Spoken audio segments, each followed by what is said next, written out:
Suponemos que la película ya se ha visto y, por lo tanto, no queremos ser redundantes y reincidir en algo que se tiene fresco en la memoria. Y se nos ha ocurrido una aportación que nos ha venido de perlas, porque eso nos obliga a repensar un poco todo, que es enseñar cosas que son materiales que hemos filmado o materiales que íbamos a usar en la película, pero que finalmente no entraron en el montaje final de la película.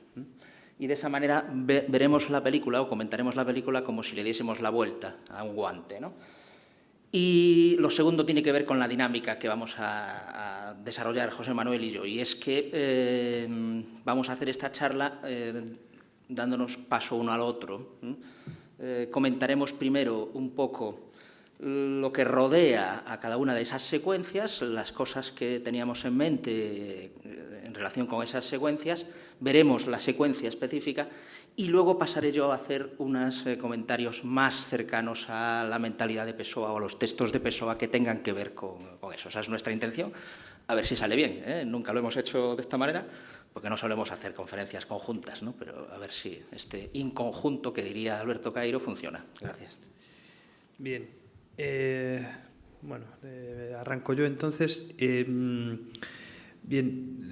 Nuestra aportación ha sido o vendría a ser la de una especie de trenzado, ¿no? Por decirlo de algún modo.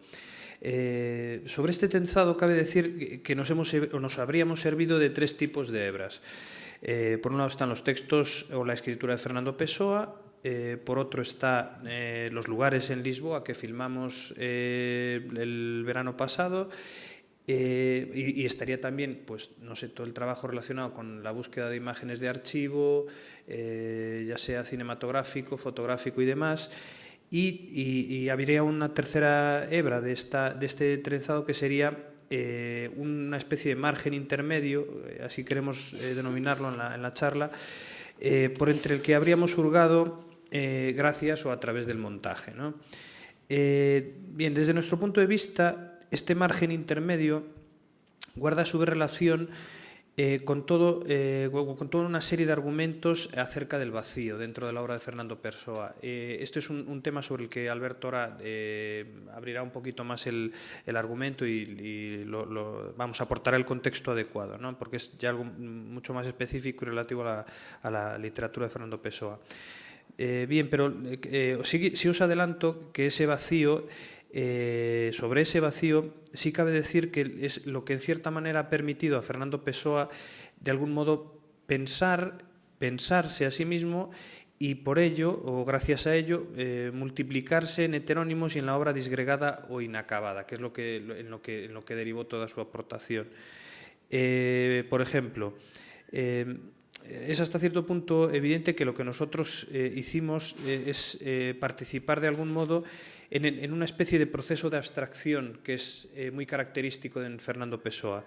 Un proceso de abstracción en el que la conciencia va configurando realidades a la vez que las analiza, que las confronta o que se distancia de ellas. Pues bien, también nuestro trabajo ha sido el de obrar de algún modo como una especie de consciencia póstuma, gracias al montaje, como os decía, y al montaje y a todo el proceso de filmación, selección, tanto de textos como de imágenes de archivo, y también por el proceso de guionización. Bien, apoyado todo esto, como os decía antes, en ese margen que sería aquí la realidad, entrecomillada. Realidad que sería o vendría a ser lo que Lisboa dio de sí en cuanto a escenario en el momento en que nosotros la filmamos.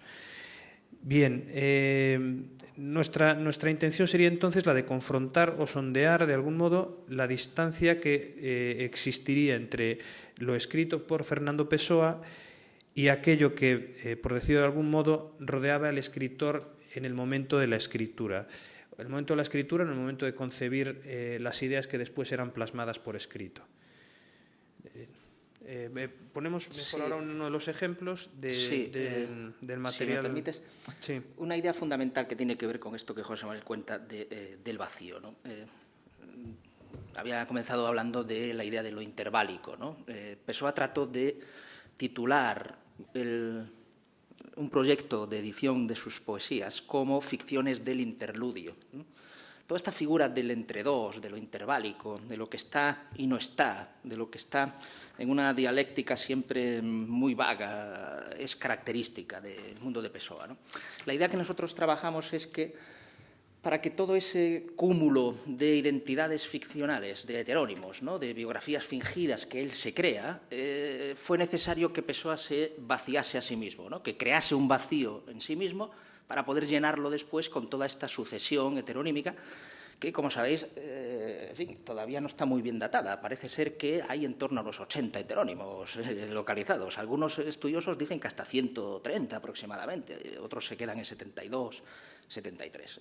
No todos con una entidad heteronímica muy tan intensa como los 4 o 5 más conocidos, naturalmente, como Álvaro de Campos, Ricardo Reis o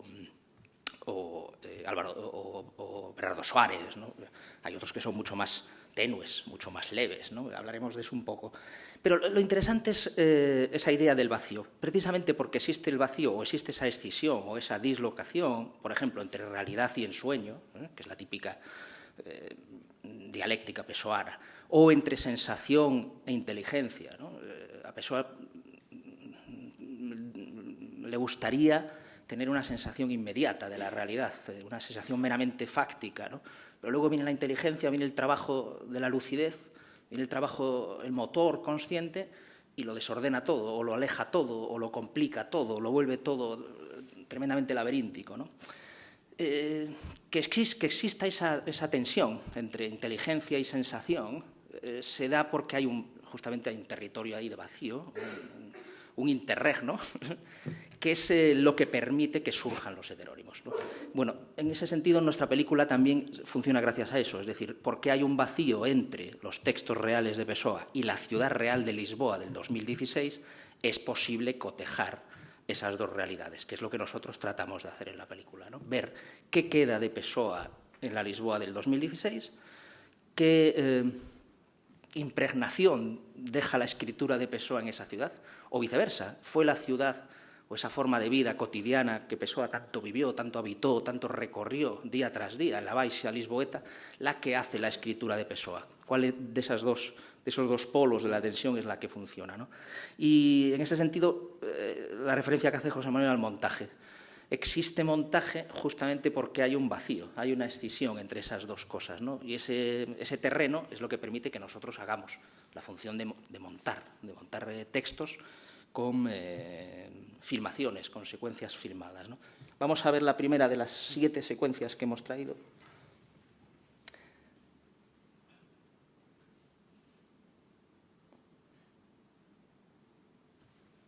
No sé si se puede bajar las luces o...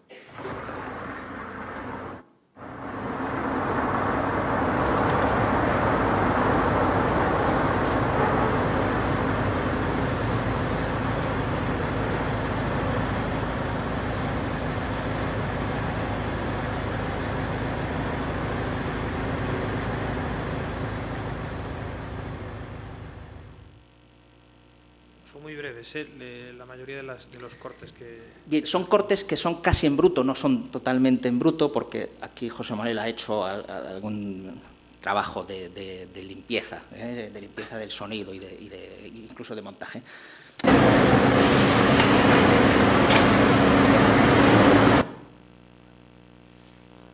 Bien, queríamos traer los materiales en bruto, primero para que se apreciase justamente la diferencia entre un material casi en bruto y luego el trabajo de refinación que se hace, o de afinación que se hace con la película real, la película que ustedes o vosotros conocéis, ¿no? Pero también queríamos que se viese el material en bruto porque lo que se ve es el sonido real de la ciudad, el sonido justamente sin trabajar de cada uno de esos lugares, ¿no? Esta secuencia que no entró, tal vez no entró porque es una secuencia que tiene demasiada información, que es en cierta manera un poco sucia, ¿no? Hay demasiadas cosas y hay demasiadas cosas tumbadas también en la propia calle. Es una calle muy importante de Pessoa, es la calle en la que él funda la editorial Olisipo, que es la editorial que recibe una pequeña herencia, etcétera, y se monta una editorial enloquecida, porque lo primero que hace es publicar un texto de un poeta homosexual muy polémico, y lo segundo que hace es publicar unos sonetos suyos escritos en inglés, con lo cual evidentemente no tiene mucho éxito, ¿no? Y la editorial fracasa, ¿no?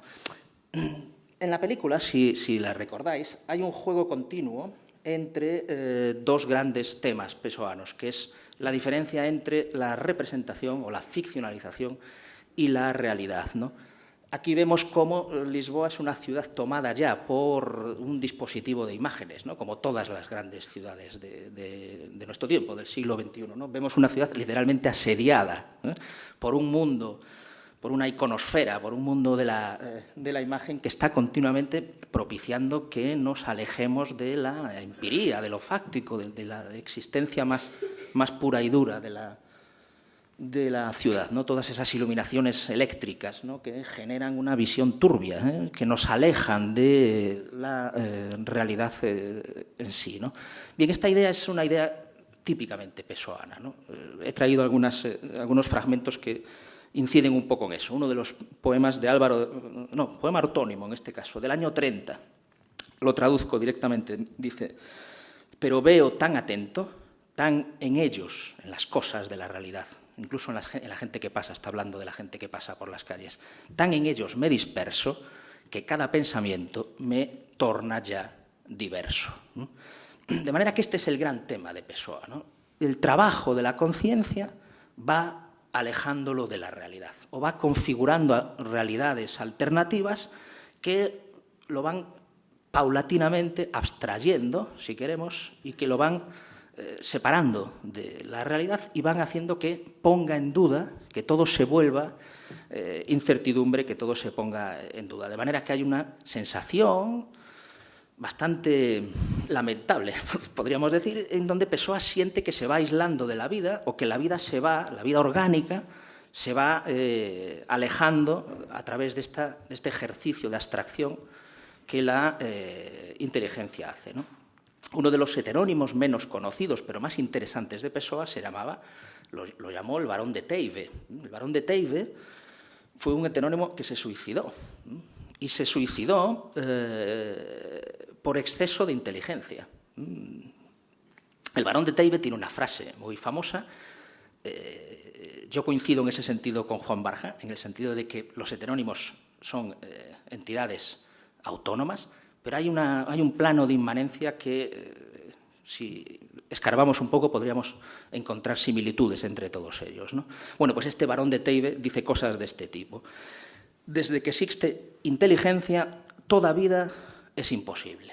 Esta podría ser una frase de Campos, de Pessoa ortónimo, incluso hasta de Ricardo Reis, si me apuran, ¿no?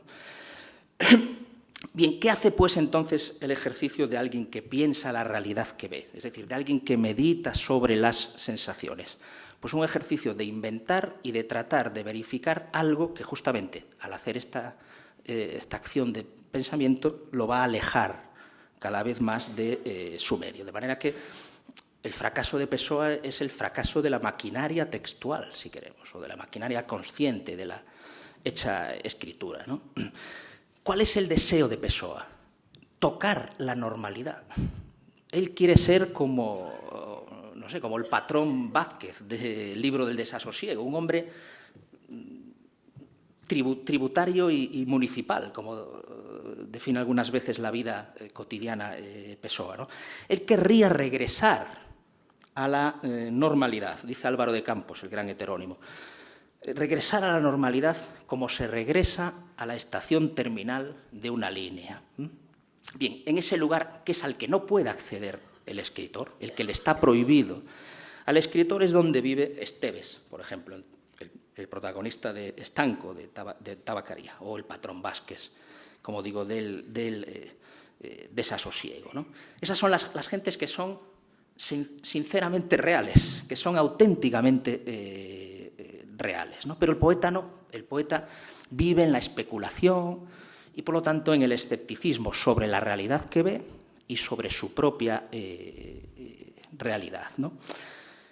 Y de repente aparece el típico juego que diríamos de escamoteo de Pessoa o de bifurcación de Pessoa, que es el invento esotérico, ¿no? Es decir, la solución para esta aporía de no poder tocar la normalidad por un exceso de inteligencia, por un exceso de sensación, la solución es compensarla con un extramundo, una ultrarrealidad de corte puramente esotérico, puramente fantástico, que es una dimensión de vida fuera del tiempo, fuera del espacio tal como lo conocemos, pero es la realidad última, la realidad fundamental, la realidad metafísica. Desgraciadamente, para acceder a esa realidad hay que morir. Solo después de la muerte se accedería a ese plano metafísico, ¿no? Y por eso hay en Pessoa, en todos los heterónimos de Pessoa, una pulsión de muerte innegable y una reflexión continua sobre la mortalidad casi deseada en muchas ocasiones, ¿no? Se me ocurre, por ejemplo, citar a Pessoa Ortónimo. En el libro El desasosiego, hay un momento, perdón, a Bernardo Soares, en el libro El desasosiego, cuando dice, no será la muerte, quizás, dice, incluso fisiológicamente examinada, una especie de nacimiento, el nacimiento acaso de lo que era incompleto en una forma completa o pura. Bueno, este es el nudo gordiano de Pessoa, o bien alcanzar la fundación o la fundamentación más allá de la vida biológica, o bien conformarse con un eterno fracaso continuamente reiterado, especulativo y puramente aniquilante, ¿no? De ahí el universo, o el imaginario, si queremos, el universo poético de Pessoa, que está siempre lleno de apeaderos, de muelles, de maletas, de recovecos, de gente que sale o llega, de vestíbulos, se le ha llamado incluso algunas veces universo vestibular, de tranvías, de pasillos, de puertas que se abren y se cierran. De ahí la fascinación por Lisboa como una especie de gran laberinto, del que él no sale, realmente no salió jamás de Lisboa, excepto en su época de niño, cuando va con su madre a Sudáfrica y vive en Durban hasta los 13, 14 años. Vuelve a Lisboa y ya no saldrá jamás y paseará por esa especie de mundo en vísperas continuo, de laberinto urbano o metropolitano en el que se desarrolla. A mí se me ocurre que esa idea de lo vestibular, Campos la escribe muy bien. Hay un momento en Álvaro de Campos en que dice que todo es casi. Pero todo es casi. Sí, todo es vestíbulo, todo solo es para escribir. Hasta aquí Campos, ¿no? Bueno, acabamos con esta secuencia, pues. Vemos entonces la novela de un individuo que realiza una intensa prospección de su hábitat, de su espacio, de su lugar de sensaciones, pero que se ve atrapado en el laberinto que va gestionando su propia lucidez, en el laberinto que va ejercitando y desplegando su propio ejercicio de extrema conciencia, de extrema lucidez. Bien. Con respecto a esta sugerencia de Alberto en torno al vacío y cómo construye la literatura de Pessoa o cómo ahonda la literatura de Pessoa en ese vacío y en cómo va generando esa especie de disolución de la realidad. Yo creo que la propuesta de un ejercicio, de un proyecto de este tipo, por tratarse de Pessoa, es tremendamente oportuna, ¿no? Porque básicamente puede resultar hasta en exceso elemental, ¿no? La propuesta de confrontar un espacio con la literatura de aquel que escribió acerca de ese espacio, ¿no? Esta redundancia que puede ser tan evidente, en algunos casos puede ser incluso peligrosa, ¿no? Por la facilidad en que esto se deslice hacia algo demasiado convencional. Pues bien, lo que salva en cierta manera, como premisa ya, en este caso sería que el propio ejercicio que está realizando Fernando Pessoa es efectivamente ese, y en eso nuestra aportación casi es como incorporarnos a una corriente, de la que el propio Fernando Pessoa ha sacado ya petróleo, ¿no? Otro ejemplo, por ejemplo, en ese sentido también paradigmático sería el caso de Kafka en Praga, por ejemplo.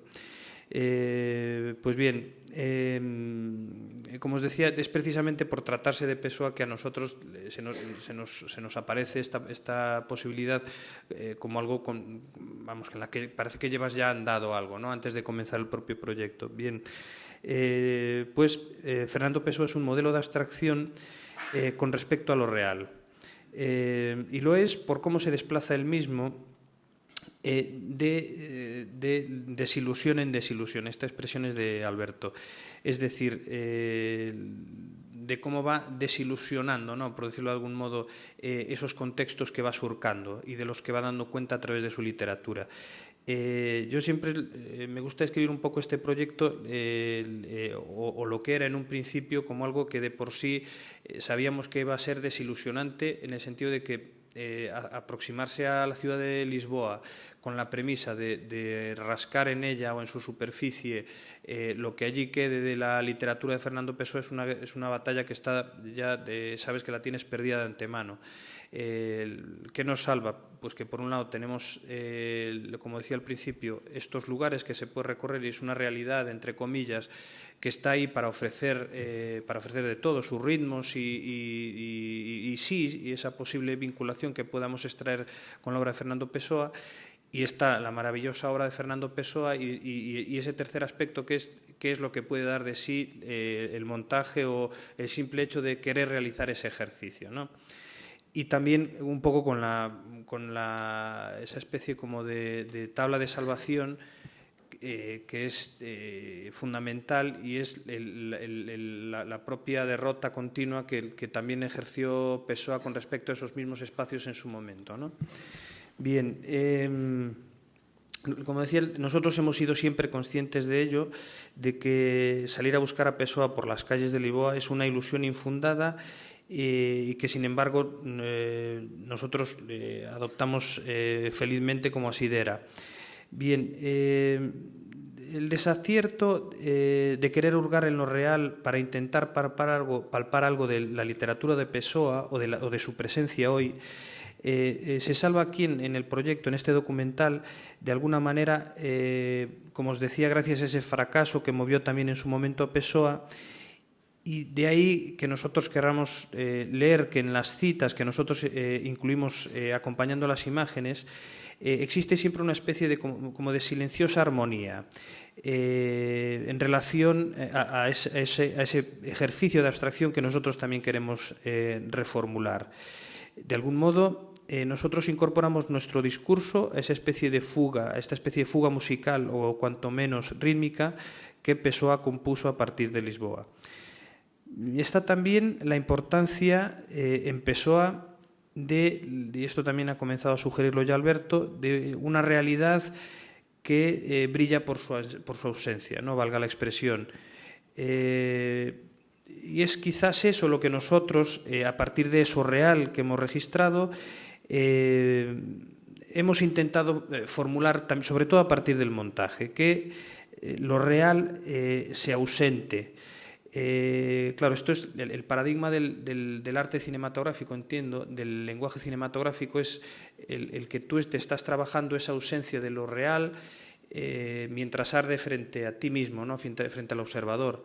Es decir, que ese trabajo dilatado de Pessoa en hacer brillar la ausencia de lo que tiene presente en el cine es un ejercicio que se realimenta continuamente y que juega aún más con el aura de esos espacios, ¿no?, por decirlo de algún modo. Pues no deja de ser verdad que nosotros hemos intentado en buena medida diluir la realidad en medio de los textos y los fragmentos de Pessoa. Bien, gracias a esta disolución, lo que se busca es alcanzar efectivamente la lucidez de lo que no existe, haciéndolo nosotros en ese falso directo que ofrece el cine.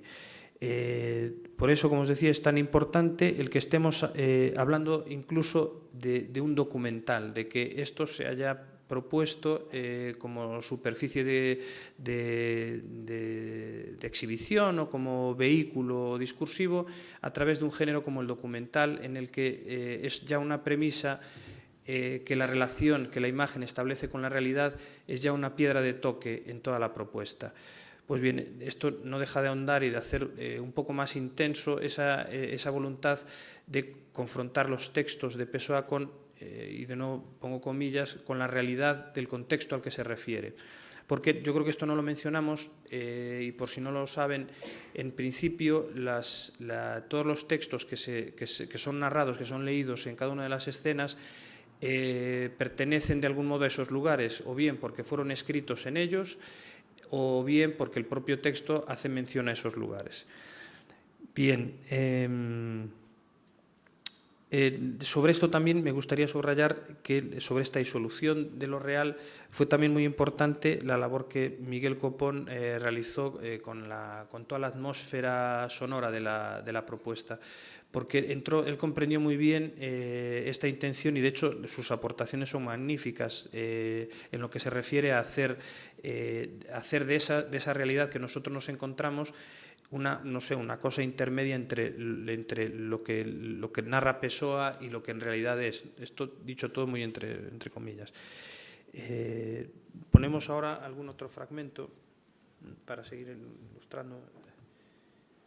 Es muy interesante porque la película nos dio aquello que Pessoa también buscaba en la ciudad, ¿no?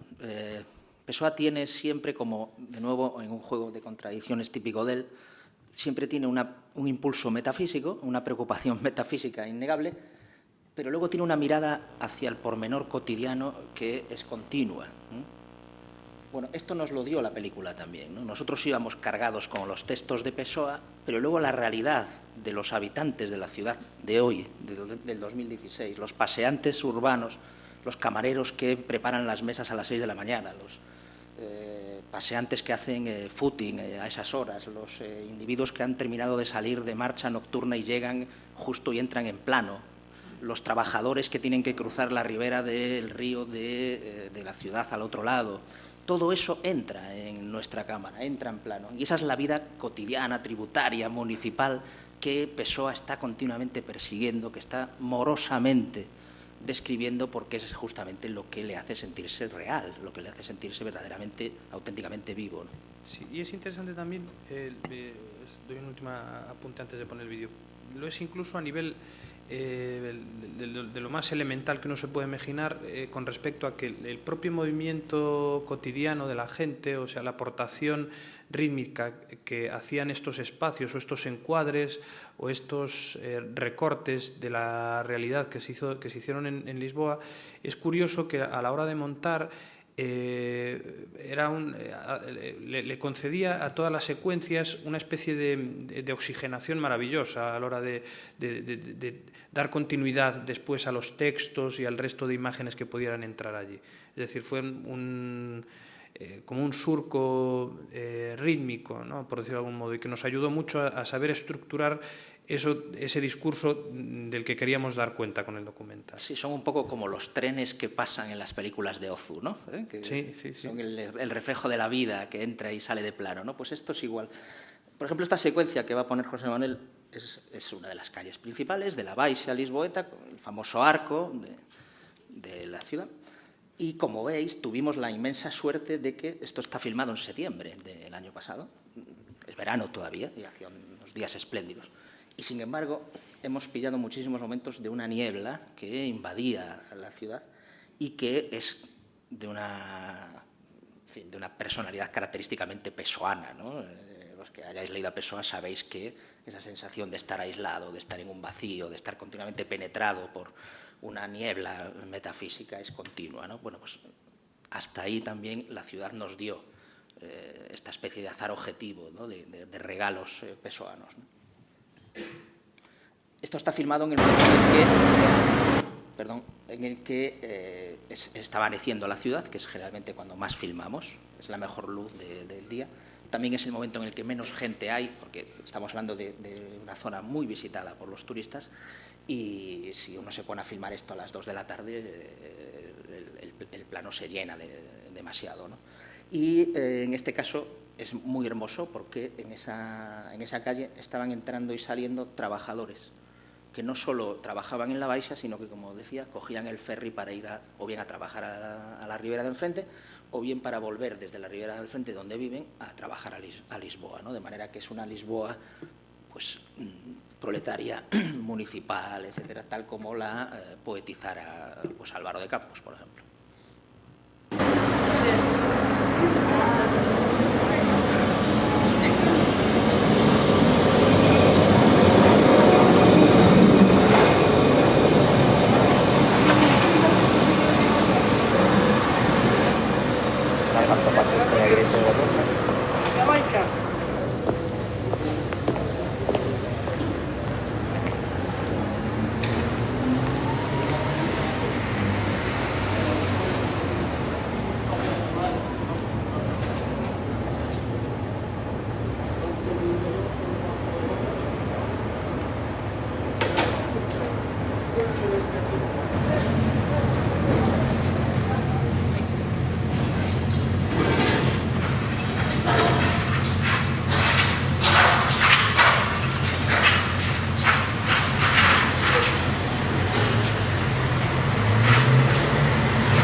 Bueno, pues este es el grano auténtico, ¿no?, de la ciudad. Estas son las texturas sonoras de la ciudad real, ¿no? Y nosotros colocábamos la cámara un poco como se situaría Pessoa, como una especie de gran receptor, ¿no? Tanto desde el punto de vista visual, Pessoa es un voyeur, eso es innegable, incuestionable, y, por decir así, también un radar, ¿no?, que va captando un poco todos estos sonidos ambientes, ¿no?, este entorno, ¿no? Pero precisamente para poder ser esta suerte de membrana receptiva, entonces quien tiene que ahuecarse es justamente el yo, ¿no?, el yo real de Fernando Antonio Nogueira Pessoa, es decir, el individuo que nace en 1882, ¿no? Hay un momento en el que Pessoa, que tiene mucha gracia siempre, es decir, es un tipo con un sentido del humor bastante sibilino, yo siempre digo que tiene un sentido del humor circunflejo, ¿no?, porque nunca es un humor abierto, siempre es un humor soterrado. Pero, por ejemplo, hay un momento en el que Fernando Pessoa escribe un poco a la manera de que luego haría Nacho Criado aquí en El Círculo, justamente. Hay una frase de Pessoa que no es muy conocida y que dice: Fernando Pessoa no existe, propiamente hablando. Hasta aquí la cita de Pessoa. De manera que vemos como el punto de partida es siempre, pues, la ausencia o la inexistencia o la desexistencia, por decirlo con un neologismo que seguro que a Pessoa le hubiese gustado, ¿no? Y frente a eso, frente a este lugar vaciado, que sería el yo, toda esa especie de hormiguero o de vivero de vida que él está observando y que va a describir y a deletrear o a pautar, ¿no? Bien, el acto, pues, de la escritura nace de esa desexistencia, ¿no?, nace de esa propuesta de vaciado, ¿no? Los heterónimos se generan gracias a que tienen ese humus de vacíos, ¿no? De hecho, los heterónimos no existen más que como texto, es decir, como escritura, no son otra cosa, por mucho que Pessoa los imaginó algunas veces con rostro, con color de pelo, color de ojos, etcétera. En algún momento llegó incluso a programar, mostrar fotografías de algunos de esos heterónimos. El propio Pessoa llegó a reconocer que murió de pena el día que tuvo que decretar, o el día que se enteró mejor, de la muerte de su maestro Alberto Caeiro, el heterónimo primero de todos, el heterónimo, casi podríamos decir el padre, el arquetipo de todos los heterónimos. Bueno, pues muere en un momento dado, dicho sea de paso, de la misma enfermedad de la que muere el padre de Pessoa. Hay todo un tema aquí edípico interesante o psicoanalítico. Y cuando Pessoa decreta la muerte, cuenta que llegó a llorar lágrimas de verdad, porque siente que Alberto Caeiro, o dice que siente, el poeta es un fingidor, ¿no?, como dice el propio Pessoa, dice que siente que es más existente Caeiro que él mismo, que la existencia de Fernando Pessoa es mucho más frágil, mucho más leve de lo que es la de algunos de los heterónimos. Fundamentalmente, creo que en el caso de Caeiro es muy importante, porque Caeiro no es un pensador, Caeiro es un hombre que simplemente ve, que meramente vive en la visión, en la contemplación, y por lo tanto no tiene el problema del lenguaje o de la autoconciencia o de la autorreflexividad que da el lenguaje, como lo tiene Pessoa. Por eso es el ideal de poeta ingenuo en el sentido casi etimológico, ¿no? Bien, hay un fragmento muy conocido que nosotros introducimos en la película, en donde Pessoa describe un poco pues esta tramoya que él se monta, esta especie de troupe teatral, ¿no?, este drama ingente, que dice así: cree entonces, en el momento en que empiezan a surgir estos heterónimos, según Pessoa también se producen en una sola noche, la noche triunfal, bueno, habrá que ponerlo todo siempre entre comillas, y la descripción que hace de ese momento es interesantísima. Dice: cree entonces una coterie, una troupe inexistente. Fijé todo esto en moldes de la realidad, miré las influencias, de dónde venía cada uno de ellos. Uno es pagano, el otro es horaciano, el otro es un ingeniero que estudió en Glasgow y por lo tanto es un anglófilo que le gusta la industria y el ultraísmo. Bien, fijé todo esto en moldes de la realidad, miré las influencias, conocí las amistades, algunas veces los heterónimos discuten entre sí, por cierto, oí dentro de mí las discusiones y las discrepancias de opiniones, y en todo ello me parecía que yo, creador de todo, era el que menos presente estaba. Parece que todo pasó independientemente de mí, y parece que así todavía pasa. Bien, de manera que el neologismo desexistencia que se me ha ocurrido no está tan mal pillado, porque no se trata tanto, creo yo, de ausencia de vida o de inexistencia, como podría sugerir, sino de perder el ser o del ser perdido, ¿no? Dejar de ser o ser otro, lo que Pessoa llama outrarse, ¿no?, otrarse, o volverse otro, ¿no?, para desaparecer, o mejor, como él dice, volverse impersonal, ¿no? Una de las razones por las que admira tanto al maestro Caeiro, que era un pastor, no había vivido en Lisboa, Caeiro, no había nacido en Lisboa, ni conocía prácticamente la ciudad. Una de las cosas que admira Pessoa de su maestro, y que es el maestro de los demás heterónimos, es su carácter impersonal, precisamente, ¿no? Bueno, es ya un tópico, ¿no? Es decir, la expresión creadora en Pessoa se produce a través del distanciamiento consigo mismo, ¿no? La distancia de sí a sí, ¿no? Lo que decíamos antes, el intervalo, el intersticio, la hendidura, o en términos psicoanalíticos, la escisión, si queremos, y en esa hendidura, en ese intersticio es donde surgen todos los heterónimos, donde empiezan a proliferar esas ficciones del intervalo o del interludio, ¿no? El primer heterónimo que Pessoa crea, si lo creemos a él, lo crea con 6 años, lo cual no es tan raro, porque generalmente a esas edades es cuando tenemos amigos ficticios, amigos fingidos, seres imaginarios con los que los niños hablan, etcétera, ¿no? Bueno, en uno de estos casos, Pessoa inventa su primer heterónimo, que es un heterónimo francés. Hay que decir que Pessoa tiene heterónimos en portugués, heterónimos en inglés, como Alexander Sirch, por ejemplo, muy importantes, el que hizo los sonetos, sobre todo en la primera época, en la época de juventud de Pessoa, y heterónimos en francés, como este Chevalier de Pas, que es el primer heterónimo. Claro, el Chevalier de Pas, su propio nombre ya nos da un poco la pista de por dónde va Pessoa, ¿no?, que es el caballero del no, el Chevalier de Pas. Es decir, el caballero del no está marcado justamente por la negación, ¿no? Un individuo marcado por la negación. El Chevalier de Pas muere también, y también muere de la misma enfermedad que el padre de Pessoa, que muere cuando Pessoa tiene 4 años escasos, era crítico musical. La primera casa que aparece en nuestro documental es la casa en la que vive con el padre, porque el padre es crítico musical y vivía enfrente del propio teatro de San Carlos.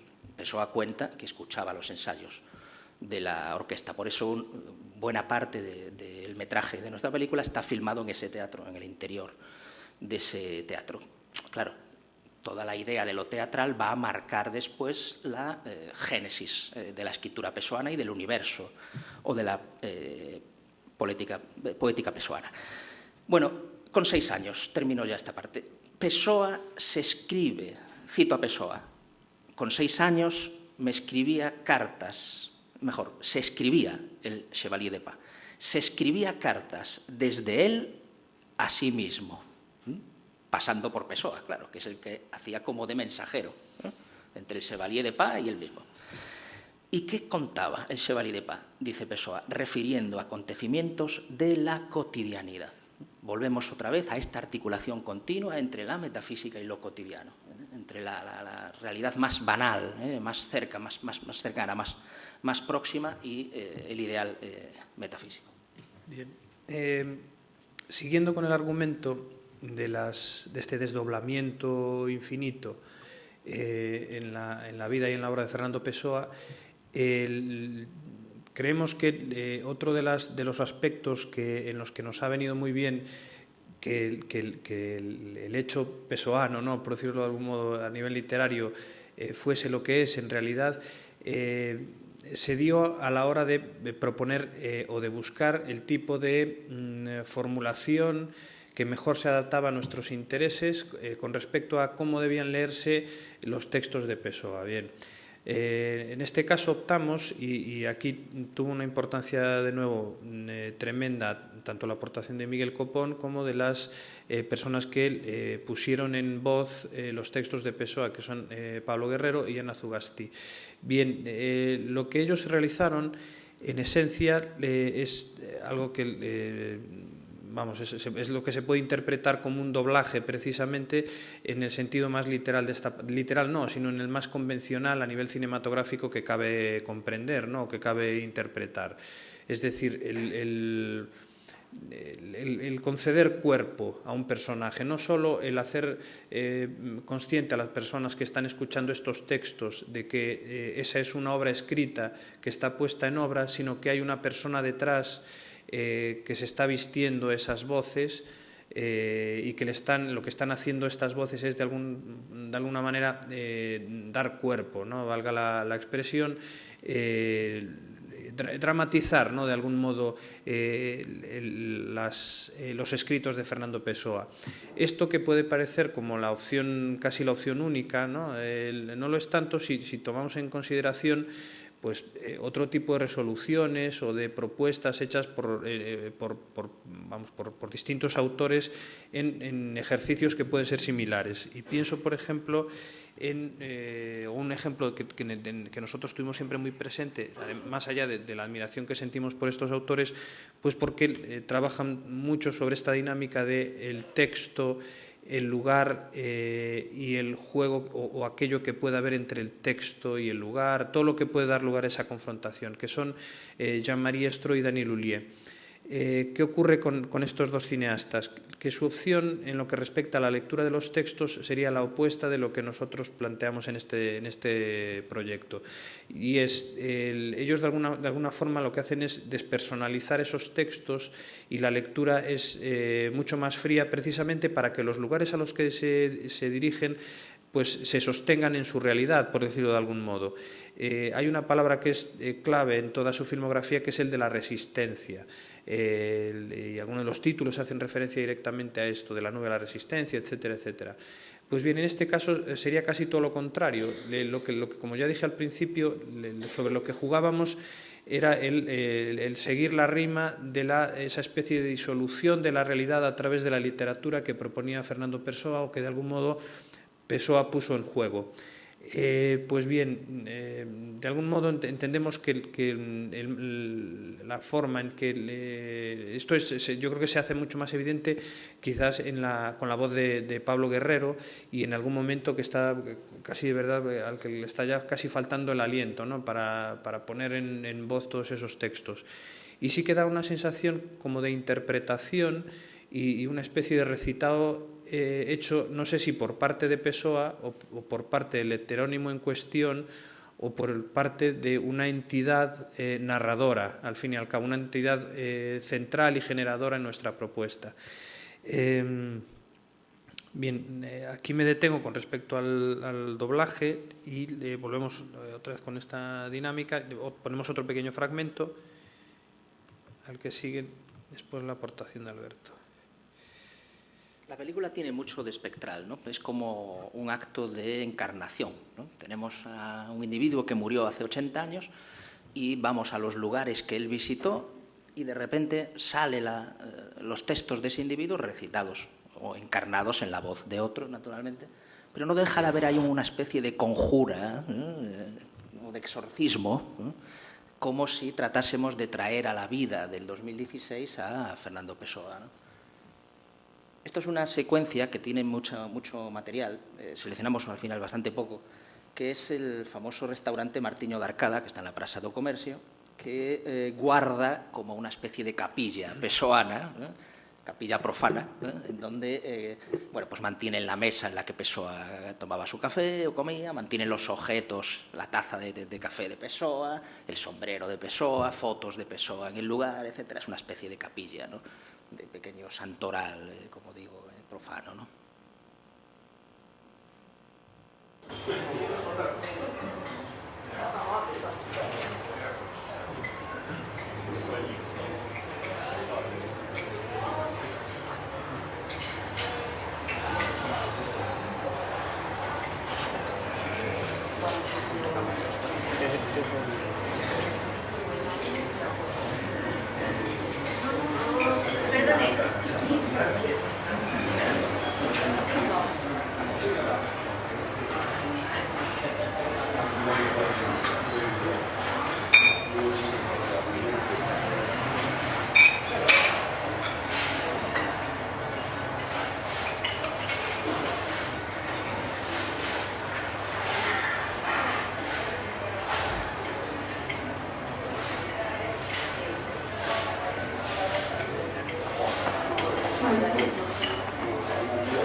Bueno, este sitio está en el centro mismo de la ciudad, en el centro político y comercial de la ciudad, en la Praça do Comercio, que es donde está el edificio del gobierno, y sin embargo es una esquina reposada, una especie de pequeño lugar liberado del ajetreo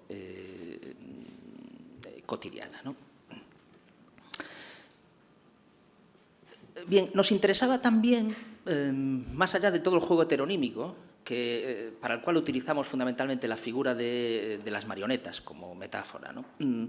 Nos interesaba también quién es el que está detrás, moviendo los hilos de los muñecos, ¿no? ¿Quién es ese Pessoa ortónimo que, como decíamos antes, es el que menos identidad parece tener, el que está más desapropiado de existencia, el que crea ese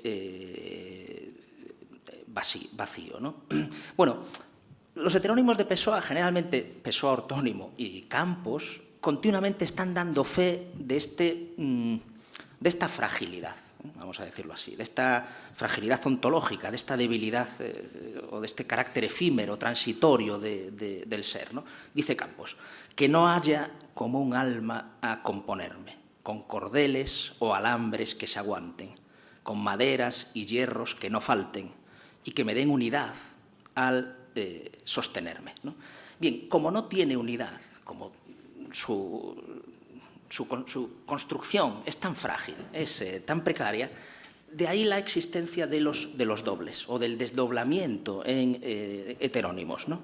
En ese sentido, en Pessoa siempre es más importante la ficción que la realidad, la representación o la imagen que el ser, ¿no? La única forma de garantizar la existencia, de garantizar el ser, sería a través de la imagen o a través de la representación. Por eso Toda la película, como gran parte del universo poético de Pessoa, tiene ese aire fantasmal, tiene ese aire espectral. Todo está del lado del fantasma, más que del lado de la realidad, ¿no? El yo siempre se outra, siempre se vuelve otra. La verdadera vida, como diría Gambo, está ausente, ¿no? Bueno, el vaivén, pues, el estar entre, ¿no? El discurso del interludio o del intervalo. Estar entre es una expresión del propio Álvaro de Campos, posiblemente el heterónimo más interesante a mi juicio, ¿no? Otra de las definiciones que da Pessoa para este estar entre es extravasarse. Extravasarse. Bueno, entonces estamos ante un acto, de nuevo, de conjuración, un acto de exorcismo, un acto de sustitución, de escamoteo, en donde el mundo de las representaciones, que va generando el trabajo de la conciencia, va desdoblando la realidad, va creando dobles y dobles del propio mundo, ¿no? Y esta acción empieza por uno mismo, ¿no? Empieza por Fernando Pessoa. De ahí que, como dice Campos, nunca sepamos lo que es la realidad. El propio concepto de realidad, dice Campos, se usa abusivamente, con cierto y exagerado optimismo, ¿no? La experiencia de Pessoa es la del cambio constante, la de la muda constante. De ahí que nosotros encontrásemos en la película más de 22 lugares de residencia que usó Pessoa a lo largo de su vida. En ese sentido, va casi variando año tras año de lugar de residencia. Es una muda continua de habitación, ¿no? Tal vez la idea sería justamente el hecho de buscar siempre la incomodidad, de buscar siempre esa otredad en la que Pessoa nunca llegue a sentirse como en casa, ¿no? Para poder estar viendo la realidad sin demasiada certidumbre, ¿no? Sin demasiada estabilidad, sin demasiada afirmación, ¿no? Todo el trabajo de Pessoa es un trabajo de generar dislocaciones, de generar incertidumbres, de generar destrucciones, negaciones, ¿no? Dice Soares en el libro del desasosiego: uno solo puede encontrarse a través de la pérdida de la personalidad. Bueno, de ahí que la única verdad, en conclusión, que Pessoa decreta es la de que uno es y no es al mismo tiempo. Uno es intangible y jánico, si queremos. Y por eso organiza su vida dramáticamente, en el sentido teatral, ¿no? En el sentido de la dramaturgia, ¿no? La vida es entendida como un drama en devenir, como una dramaturgia en devenir continuo. Hay un momento muy interesante en donde Pessoa, en uno de los libros que él nunca hizo ni llegó a pensar jamás, pero que luego se han escrito, después hablaremos un poco de eso, que es un libro de textos cinematográficos, de guiones supuestamente cinematográficos de Pessoa, una cosa bastante rara en todo caso. Bueno, pues hay un momento en que Pessoa, reflexionando sobre esta idea de la vida como un continuo devenir, como una mudanza profunda, ve en esta dimensión de devenir, en esta dimensión heraclitiana, lo que él llama un símbolo cinematográfico. Y la forma en que define este carácter cinematográfico de la vida es la siguiente. Dice: en la medida en que las cosas son, no pueden dejar de ser. Las cosas pasan en la medida en que no son. Esta es la dimensión cinematográfica de la existencia, que las cosas nunca son del todo. Y por eso se pueden hacer cine, se pueden hacer imagen en movimiento, si no serían de una estabilidad intratable para el mundo cinematográfico, ¿no? De manera que Pessoa ve siempre en lo cinematográfico algo cercano a la falsedad o al fingimiento, a un devenir de falsedad, si queremos, ¿no? Campos, sin tener nada que ver con los guiones cinematográficos que se han editado, tiene la misma idea. Hay un poema de Álvaro de Campos que dice lo siguiente: ¿de qué te sirve el cuadro sucesivo de las imágenes externas a que llamamos mundo? La cinematografía de las horas representadas por actores de convenciones y poses determinadas, el circo polícromo de nuestro dinamismo, sin fin. Se está hablando a sí mismo, ¿no? Y de ahí...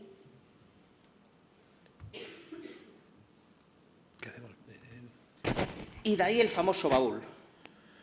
El famoso baúl de Pessoa, lo que en portugués llaman el espolio, ¿no? Es ese baúl que, como decía Tabucchi, está poblado de gente, ¿no? Disponíamos de un material de fotografías bastante amplio, pero no llegamos a utilizar muchas. Por ejemplo, esta imagen no la utilizamos.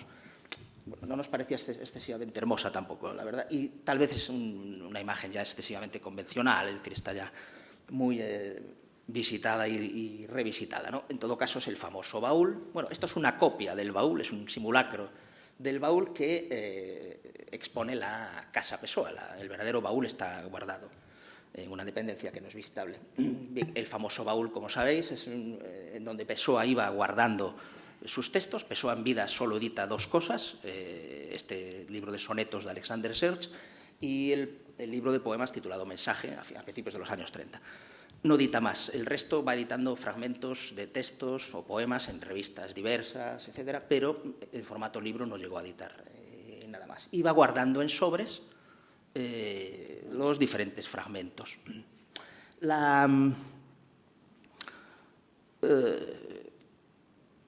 La dificultad de esta incompletitud es absoluta, porque Pessoa no escribía, digamos, de una manera limpia, sino que utilizaba muchas veces todo tipo de papeles en los cuales iba escribiendo, o incluso en un mismo papel podía estar utilizando fragmentos de heterónimos distintos. Por un lado a Campos, por el otro Reis, por el otro, en una esquina Pessoa ortónimo, etc. Y a veces es muy difícil distinguir cuál es la categoría de algunos de estos fragmentos. De manera que da la sensación de que Pessoa, de una manera que yo creo que es bastante consciente, deja toda su obra en este estado transitorio, en este estado permanentemente inacabado. Hay una expresión de Álvaro de Campos muy bonita, en inglés, por cierto, en el poema titulado Psiquetipia, que dice: "Well, it didn't end, it never does, you know". Es decir, ya sabes que esto no se acaba nunca, ¿eh? Esto es un eterno recomenzar, ¿eh? Esto es una repetición, fracaso tras fracaso. De ahí que, a mi juicio, Pessoa deje incompleta de una manera absolutamente consciente toda su escritura. ¿Para qué? ¿Cómo decirlo? Lo deja en un estado en el que todavía no podemos hablar de textos, en un estado larval, en un estado no rematado. Todavía no son textos como tales, ¿no?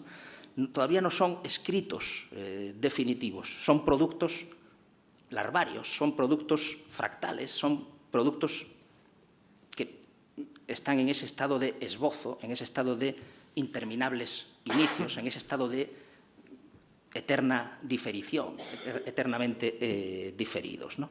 Bien, pensemos un poco en este baúl, ¿no? ¿Qué es este baúl? ¿Qué es el espolio, ¿no? Son miles de papeles, cientos y cientos de sobres. Todavía hoy, en el 2016, parece ser que no se ha expurgado del todo el baúl, es decir, todavía siguen saliendo cosas de ese baúl lleno de gente. Entonces es como si Pessoa nos hubiese dejado ese recado guardado en el baúl, en esos sobres, para los destinatarios del futuro, que somos nosotros, para los destinatarios por venir. Bien, de nuevo la idea de la negación, ¿no? Y la primera negación es el concepto mismo de obra, es decir, de obra como algo resuelto, clausurado, finito. No, para nada. En Pessoa lo que tenemos es, en principio, la negación de tal estatuto. La obra no existe, la obra es un ente indefinido, indeterminado, está voluntariamente irresuelta. Los escritos están, como digo, en su gran mayoría impublicados, son casi todos de carácter fragmentario, están dejados a un destino futuro y en buena medida póstumo. Pessoa se definió alguna vez a sí mismo como alguien que estaba lleno solo de lo que haría, lo cual es una frase que da bastante que pensar, ¿no? Estoy cheio sempre só do que faría, lleno siempre solo de lo que haría, ¿no? Bien, claro, muchas veces los escritos no están categorizados en un corpus definido, determinado, ¿no? De manera que Pessoa nos deja esa responsabilidad a los que llegamos después, es decir, a los críticos del futuro, que tenemos que, ¿cómo decirnos?, que responsabilizarnos de esa dispersión y tenemos que hacer libros donde él no los hizo. Por ejemplo, el libro del desasosiego no existió nunca como tal libro y depende de las decisiones que tome el editor de turno, o el que realiza la edición de turno, encontraremos un libro del desasosiego u otro. No es lo mismo el libro del desasosiego de Richard Zenith, por ejemplo, que el libro del desasosiego de Teresa Rita López. Son radicalmente distintos. No es lo mismo ordenar el libro del desasosiego cronológicamente, como se ha hecho, por ejemplo, en una edición reciente que se ha editado en español en Pretextos, que ordenarlo a través de otro tipo de hilos o de estructuras como hace el propio Zenith. De manera que yo veo en este expolio el último juego irónico de Pessoa, ¿no? Entonces, la ironía de, por decirlo así, Pessoa, 80 años muerto, y suprema ironía, todavía está jugando con nosotros, que somos como heterónimos del futuro, organizando sus textos inconclusos, normalizando sus textos fragmentarios. De manera que este individuo, desde su tumba, está todavía instrumentalizándonos a nosotros, nos ha convertido a sus intérpretes obligatoriamente también en heterónimos suyos, ¿no? Bueno, nuestra película también quiso jugar un poco con ese estado fragmentario, ese estado larval, ¿no? Por eso la decisión expositiva es fundamental. Es decir, la película se puede contemplar como una película normativa, estándar, de principio a fin, con un hilo levemente biográfico, las primeras casas de infancia de Pessoa hasta la muerte final. Pero también existe la otra posibilidad mucho más conmovedora, creo yo, y mucho más enérgica, de que cada uno se edite la película tal como desea. Y accediendo al plano de Lisboa puede ir escogiendo un recorrido cinematográfico u otro, dependiendo del recorrido que desea hacer por la película, por la ciudad y por la película. En ese sentido, nosotros hemos hecho un poco lo que Pessoa ha hecho con todos, ¿no? Es decir, darle al espectador, darle al lector la posibilidad, por medio de ese programa informático que ha creado el Círculo, de remontar su película, de volver a montar él esos materiales fragmentarios o larvales que nosotros le dejamos. Ponemos otro fragmento.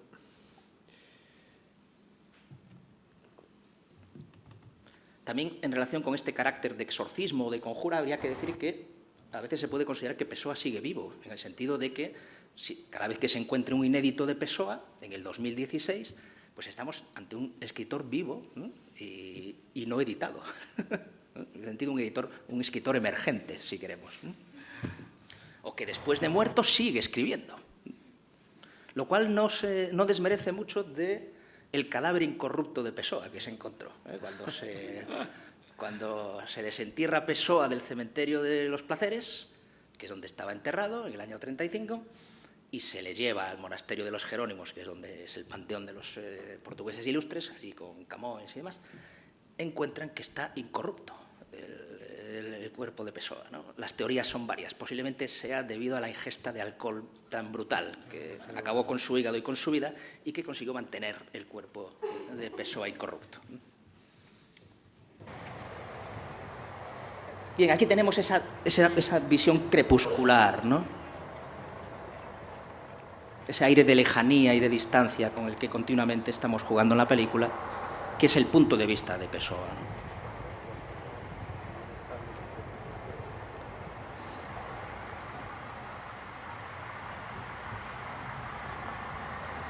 Hay la presencia de las nubes, también nos ocupamos mucho de filmar ese tránsito interválico de las nubes. Y toda esa idea de los ferries, de los barcos que entran y salen en este muelle metafísico, ¿no? Que es para Pessoa la ciudad.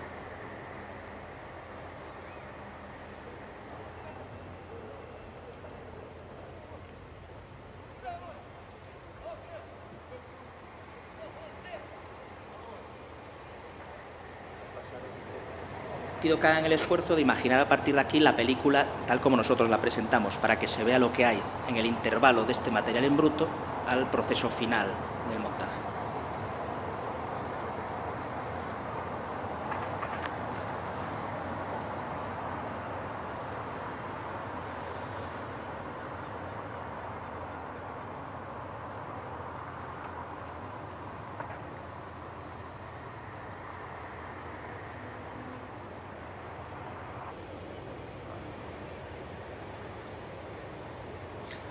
solíamos filmar, como decíamos, muy pronto, a las 6 de la mañana, cuando amanece, que es la mejor luz para filmar. Y también esos espacios es el momento en el que menos población tiene. Aún así, siempre hay individuos municipales y contribuyentes que a esas horas están haciendo sus actividades, ¿no? Bueno, a mí se me ocurre también que en ese sentido, en que la obra de Pessoa parece ir conformándose a lo largo de los años y de lo que se va descubriendo, lo que va apareciendo, lo que se va extrayendo del expolio y demás, esencialmente es algo que se da mucho también en el arte cinematográfico, es decir, el propio proceso de montaje o el material que se utiliza se presta mucho a que la gente comprenda que esa solución que se ve un momento en pantalla es solamente una de las infinitas posibilidades de montaje que ofrece ese material que se registró en un momento determinado. Se me ocurre, por ejemplo, Que viva México, de Eisenstein. Pues hay un gran número de versiones conforme a las ideas de un investigador en concreto o de un director en concreto que quiere recuperar las imágenes y darles pues, más o menos una forma relativamente estable. Pues bien, yo creo que en lo que está en el fondo de todo esto, tanto en la propuesta de Pessoa como, bueno, evidentemente, en lo que nosotros quisimos hacer con este trabajo es la idea de ensayo. Nosotros estamos convencidos de que esencialmente, más allá de las fórmulas y formas cinematográficas que se puedan trabajar, en la base de todo está el concepto de ensayo. Y un arte como el cinematográfico apoya en obra lo esencial de la fórmula ensayística. Y vamos, esto, lo que mencionaba, por ejemplo, de Eisenstein no es más que un ejemplo. Bueno, una secuencia de las marionetas ahora, ¿no? Uno de los hallazgos más bonitos de la ciudad, que ya lo conocíamos el museo, pero que no sabíamos todo lo que podía dar de sí, es el Museo de la Marioneta, que es un museo extraordinario en la ciudad. Estuvimos un día entero realmente fascinados. Y claro, encontramos muchos más heterónimos de los que Pessoa llegó a imaginar, ¿no? Incluso heterónimos que verdaderamente se outraban en otras latitudes, ¿no? Hay una presencia de todas las colonias, ¿no? De las colonias asiáticas de Portugal muy intensa, ¿no? Y claro, la metáfora, como decía, de las marionetas nos servía para, de una forma muy plástica, para representar todo el drama ingente de los heterónimos. Ve poniéndose acaso mientras yo hablo para no perder más tiempo, ¿no? Dice Campos, y así pasa todo, pasa desfilando toda cosa por dentro de mí, las ciudades del mundo, todas ellas que murmuran ahí en mi interior. Bien, el heterónimo es el producto elaborado de este extravasarse, ¿no? O de este outrarse, el producto formalizado, el producto final, ¿no? Es el momento en el que Pessoa consigue ya separarse de sí, no sentirse a sí mismo, y construyendo ese molde de vacío, ese muñeco, consigue crear sentimientos de otros.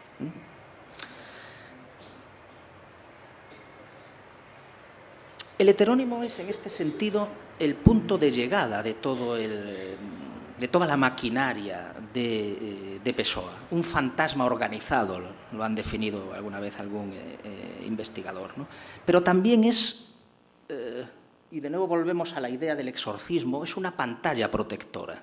El heterónimo funciona como un doble, una imagen, como los muñecos de exorcismo, que hacen que se concentren todas las energías en el muñeco, en el doble, en el molde, y el que lo ha construido o el que lo maneja queda liberado, queda protegido, queda desocupado de toda esa amenaza, de toda esa tensión, de todo ese problema, ¿no?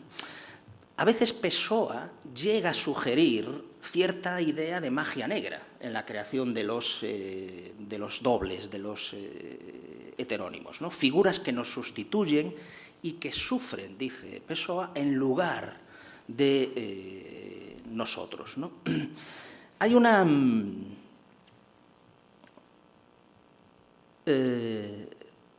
bueno, dos anécdotas y terminamos esta secuencia. Una realmente dramática, no en el sentido teatral, aunque también, sino en el sentido penoso y lamentable, y otra que define muy bien esta idea de magia negra.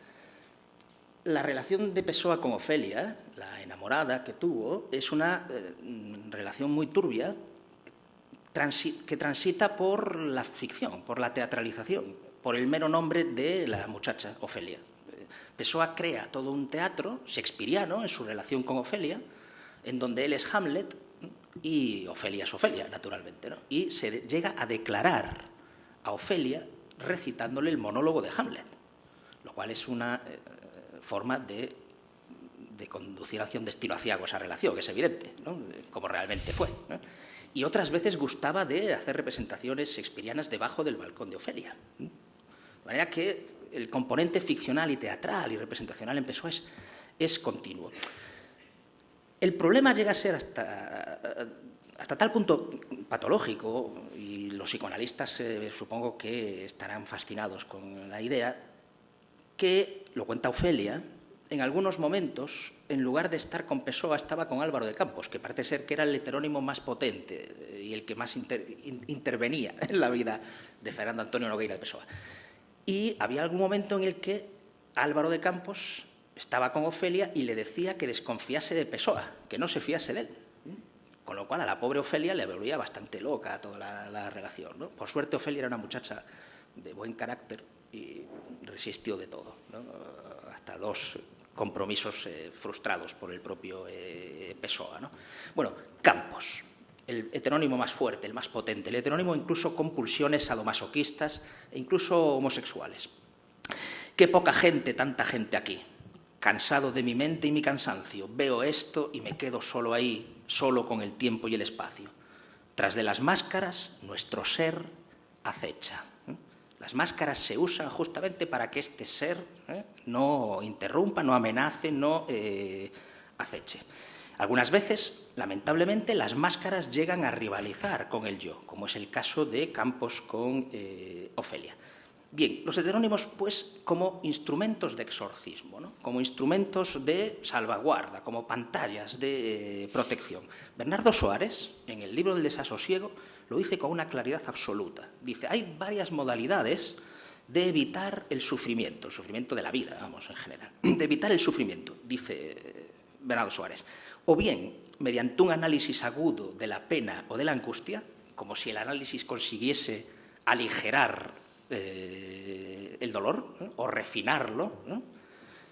Y el análisis, dice Soares, entonces lo absorbe todo y del dolor solo queda una materia indefinida por analizar, ¿no? Consigue reducirlo a un problema de álgebra, si queremos, ¿no? Y hay otro método, el segundo, y dice, más sutil y más difícil, es acostumbrarse a encarnar al dolor en una determinada figura, crear otro yo que sea el encargado de sufrir en nosotros, de sufrir lo que sufrimos, crear después un sadismo interior, todo masoquista, que disfrute su sufrimiento como si fuese el de otro. Magnífico. Magnífico, ¿no? El tortuoso laberinto en el que este hombre se ha metido, ¿no? Que parece estar incluso disfrutando, ¿no? Bien, como decía, no todos los heterónimos son iguales, porque el heterónimo surge de esta amenaza de ser, ¿no? De este ser que acecha, y que es peligrosamente amenazador, ¿no? Como decíamos, ¿no? Cuando surge muy formalizado, surge esplendoroso, ¿no? Caeiro, en una sola noche, ¿no? Álvaro de Campos, ¿no? De manera que, bueno, en esta población que es Pessoa, en este vivero superpoblado de todo tipo de fingimientos o de dobles, en esta multitud en ciernes, ¿no? Como lo decía el propio Pessoa, hay unos que son más leves que otros, ¿no? No obstante, cuanto más conseguido está el heterónimo, más tranquilo queda Pessoa. Esto es importante. Es decir, Pessoa recobra el dominio sobre esa voz amenazadora, sobre ese murmullo de población en ciernes, lo recobra al formalizarlo en una figura. Consigue interrumpir ese murmullo amenazador, ¿no? consigue interrumpir ese movimiento incesante que lo inquieta, que lo persigue. Y entonces impone una voz. Dice Ricardo Reis sobre este asunto: tengo más almas que una, hay más yos que yo mismo. Existo todavía, indiferente a todos, los hago callar, yo hablo. Cuando el heterónimo habla, todas las voces de esa población murmuradora desaparecen y se formaliza en una figura estable. Figueira. Sí, Figueira. Voy hablando también ya para ir más rápido. Esta es una plaza, Pessoa la define como una plaza prosaica, pero esta plaza nos ha dado mucho a nosotros. Es la Plaza da Figueira, tiene un poema Álvaro de Campos dedicado a esta plaza. Y nos ha dado mucho, digo que nos ha dado mucho porque esto no aparece en la película, aparecen cosas mucho mejores. Y es que en esa plaza empiezan a ocurrir muchas cosas cotidianas, puramente banales, como decíamos antes, un camarero que monta las mesas, un ascensor que sube, una señora que está tomando un café con churros, un señor mayor que se asoma a la ventana para fumarse un cigarrillo, de manera de Pessoa, una señora que es su vecina y que también se asoma a la ventana en ese justo momento. Se crea una pequeña novela ahí, alrededor de esa plaza, alrededor de ese lugar, que sin duda un Soares o un Pessoa ortónimo describiría con muchísimo pormenor. De manera que esta plaza nos enseñó que de lo más banal, que es una enseñanza pessoana, ¿no? De lo más banal, si lo refinamos, se puede sacar petróleo, ¿no?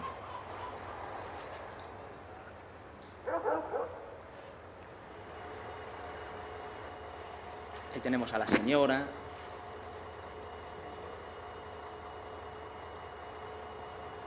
Para algunos este es el espíritu de Pessoa cuando lo han visto con nosotros la película, este momento en el que vemos esa vida humilde, cotidiana, prosaica. Lo vemos también siempre en la lejanía, tras los cristales, esta idea de la separación con la realidad, que es típica de Pessoa, un mundo poblado de reflejos.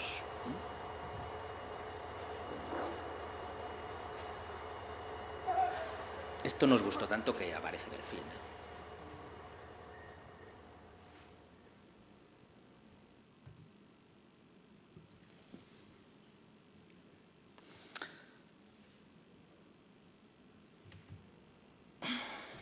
Dos apuntes sobre esta distancia o lejanía, ¿no? Que son característicos de Pessoa, ¿no? Y que nosotros hemos tratado de mantener esta atmósfera de alejamiento, ¿no? De distancia con la que todo se ve, pero al tiempo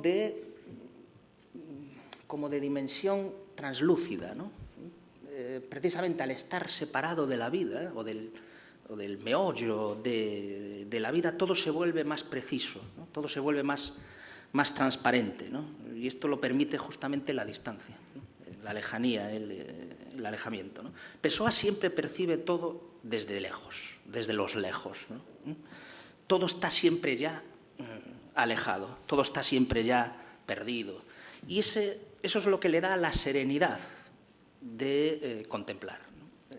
Esa misma serenidad es la que hemos tratado también de mantener en la película, ¿no? Todo se ve con cierto desapego, porque todo está ya de antemano perdido o alejado, ¿no?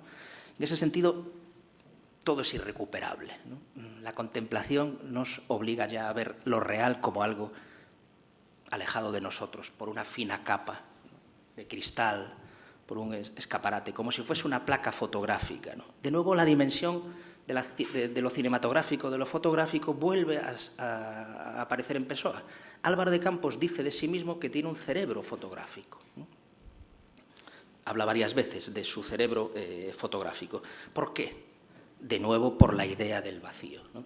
Porque siempre se interpone un intervalo, un vacío entre él y todo lo demás. Entonces, eso es lo que le permite ser muy minucioso, lo que permite esa lucidez muy atenta, ese voyerismo de la minucia, de lo pormenorizado, esa especie de frialdad nostálgica, ¿no?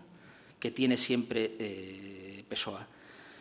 De manera que se mezcla, terminamos ya esta secuencia, se mezclan dos cosas muy interesantes. Por un lado, una dimensión siempre apocalíptica, todo está ya en el juicio final, todo está perdido, todo es póstumo, pero al tiempo una soberana pasividad, ¿no? Una humilde e infinita serenidad, ¿no? Y esa especie de despedida suave es un poco el tono que también quisimos dar a la película, ¿no? Nos queda ya simplemente acabar, ¿no? Sí. Hemos traído la última secuencia, que es una secuencia que se corresponde con el día de la muerte de Pessoa. Es uno de los lugares que se mantiene casi incólume desde el año 35, es decir, no ha habido ningún cambio en el lugar. Es un lugar muy hermoso, de una placidez también milagrosa. Está en el Bairro Alto, en lo alto del Bairro Alto, que es un barrio, como saben, bueno, pues muy transitado y con mucho ajetreo, y de repente te encuentras una especie de lugar recóndito y alejado del mundanal ruido, que es donde va a morir Pessoa, ¿no?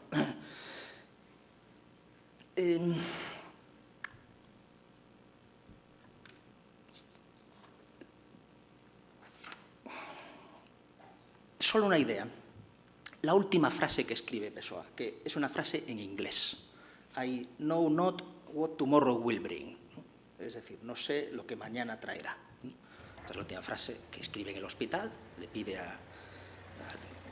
un papel para escribir esa frase, que está, por cierto, en el muro del hospital de los franceses. Eso es una frase, bueno, bastante enigmática también, con cierto aire como a Bartleby, ¿no? I know not what tomorrow will bring. En la película se pone las gafas para escribir esa frase. Pero lo que me interesa es ya no solo esa dimensión de lo no conocido, etcétera, en la que parece que se está preparando, sino de nuevo la separación con su vida, ¿no? El desdoblamiento de separación, de escisión que se muestra siempre en su vida. Al final, este hombre escribe en inglés, lo cual da la sensación de que toda su vida ha estado pensando en inglés. Su vida como estudiante fue en inglés, en Durban, se convirtió en un estudiante modelo, ganó el premio al estudiante modelo en inglés, por supuesto, se convirtió en un ser victoriano, lo fue toda su vida, un gentleman con aires british, y da la sensación de que este hombre pensaba consigo mismo en inglés, soñaba en inglés, y al final de su vida vuelve a emerger, como nunca dejó de estar presente el inglés, ¿no? De manera que vemos que esa separación, entonces, esa escisión, tiene que ver también con las lenguas, ¿no? Por mucho que él crea que su patria es el portugués, y lo diga, tal vez precisamente porque lo dices, porque no estás seguro de ello, ¿no? Bien, idea última, pues, la lengua íntima resulta que no es la suya, ¿no? Resulta que no es el portugués, sino que es el inglés, que es un idioma distinto al de su patria, porque su patria es el portugués, ¿no? Y en inglés escribe no solo esta nota final, sino que escribe a lo largo de toda su vida. Las notas marginales las suele escribir en inglés, por cierto, y es esta conocida nota que aparece ahí en placa en el hospital, que es el I know not what tomorrow will bring. Pues nada más. Si queréis hacer alguna pregunta, algún comentario.